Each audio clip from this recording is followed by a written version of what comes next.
Alors, vous avez le droit de tirer une question. Hop, je vous laisse la lire. Alors, quelle est la proportion de foyers français qui ont un sèche-linge? 10%, 30%, 70%. La proportion des foyers français qui ont un sèche-linge. Alors, vous vous appelez, votre prénom? Moi, c'est Antoine. Antoine, vous avez quel âge? Moi, j'ai 23 ans. Antoine, 23 ans, vous avez un sèche-linge? J'ai pas de sèche-linge. Alors, à votre avis?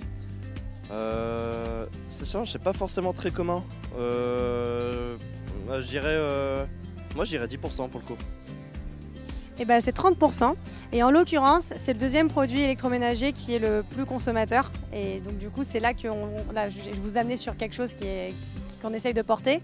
D'après vous, c'est quoi? Comment on peut accompagner les ménages à avoir un impact plus faible sur l'environnement? Pour sécher le linge, c'est bien aussi. Oui, et de manière plus générale? Oh, mais je pense que dans la réduction sur le sèche-linge, peut-être déjà tourner le soir, etc. Quand tous les... On peut parler en fait tout simplement de sobriété énergétique. Essayer de ne pas consommer de l'énergie quand on n'en a pas besoin et comme tu le disais tout à l'heure.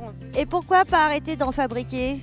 Pourquoi pas? Par exemple, on peut essayer aussi de consommer moins de sèche-linge tout simplement, moins les acheter, les réutiliser au maximum.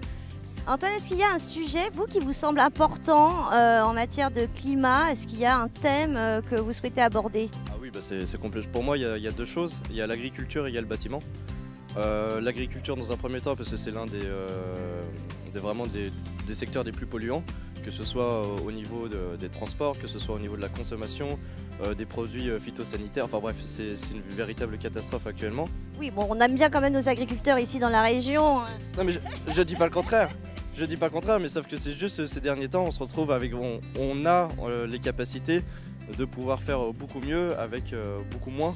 Et donc du coup, voilà, c'est pour ça. Mais c'est juste que ça va être un processus qui va être tellement long à amener et qui va demander tellement de débats. Et il y a aussi des choses qui vont faire que ça va empêcher de passer à autre chose.